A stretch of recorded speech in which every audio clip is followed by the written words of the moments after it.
The challenge. A major appliance manufacturer faced safety concerns on its washing machine assembly line. Repetitive manual tasks were leading to worker injuries and slowing down production. The company needed a solution that would boost productivity and, most importantly, protect its employees. But space was limited, so they needed a highly efficient, compact design. That's where ACS came in. ACS engineered a custom-built solution, an enclosed, automated assembly line with 3 synchronized robots. These 3 Yaskawa robots work together in perfect synchrony, achieving a 22-second takt time to keep production moving fast. Safety was the top priority.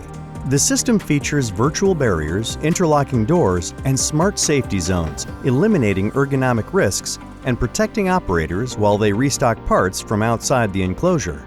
10 Cognex cameras provide real-time vision feedback, ensuring precision and quality control, automatically rejecting any non-conforming parts. This vision-guided system minimizes defects and variability.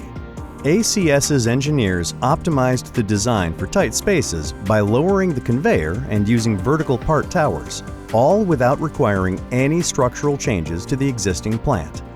The result? A safer, faster, and more reliable assembly line. The manufacturer met all its goals, increasing quality and productivity while ensuring a safer workplace for everyone.